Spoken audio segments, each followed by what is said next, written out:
ગુજરાત એટીએસે મોટા સક્રિય આતંકી મોડ્યુલનો પર્દાફાશ કર્યો છે। એટીએસે વધુ 5 શંકાસ્પદ આતંકીઓની ધરપકડ કરી છે। તેઓ પાકિસ્તાની આતંકી સંગઠન જૈશ-એ મોહમ્મદ સાથે સંબંધ ધરાવે છે। એટીએસે ચોક્કસ બાતમીના આધારે રાજ્યના અલગ-અલગ જિલ્લાઓમાં ઓપરેશન હાથ ધર્યું હતું। આતંકી સંગઠન સાથે સીધા કનેક્શન ધરાવતા આ 5 સાગરીતો ગુજરાતના જુદા જુદા વિસ્તારોમાંથી પકડાયા છે, જેઓ અહીં સ્લીપર સેલ તરીકે સક્રિય હોવાની આશંકા છે।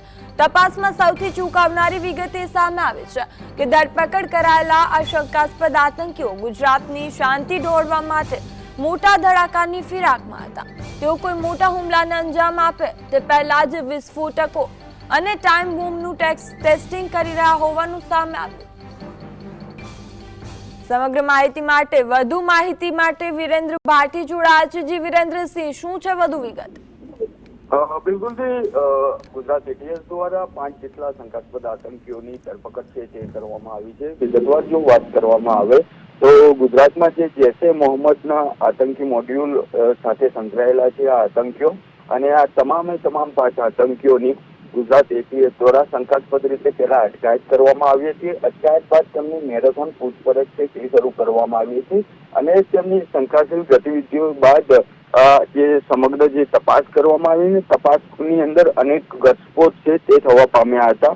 આ તમામ જે આતંકીઓની ધરપકડ કરવામાં આવી છે તે વિસ્ફોટક અને ટાઈમ બોમ્બનું ટેસ્ટિંગ છે તે પણ કરી રહ્યા હતા અને આ 5 જેટલા જે આતંકીઓ ઝડપાયા છે તેમની અલગ-અલગ તમામ અધિકારીઓ દ્વારા મેરેથોન તપાસ છે તે કરવામાં આવી, મેરેથોન પૂછપરછ કરવામાં આવી। ત્યારબાદ તેમના મોબાઈલ ફોન હોય કે તેમની પાસે રહેલા અન્ય લેપટોપ હોય તેમની અંદરથી અલગ દસ્તાવેજી પુરાવા છે તે મળી આવ્યા હતા। પાકિસ્તાની જૈશ-એ મોહમ્મદનો ફ્લેગ છે તે પણ મળી આવ્યો હોવાનું હાલ સૂત્રો પાસેથી જાણવા મળી રહ્યું છે।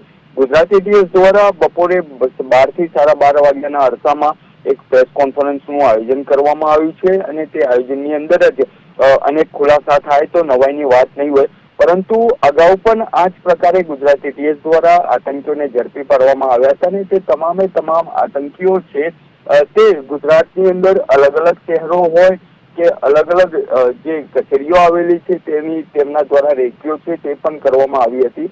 અત્યારે જે આતંકીઓ ઝડપાયા છે તેમના દ્વારા કઈ જગ્યાઓની રેકી કરવામાં આવી હતી, તેમનો શું પ્લાન હતો તે તો આવનારા સમયમાં ખ્યાલ આવી શકે તેવું લાગી રહ્યું છે।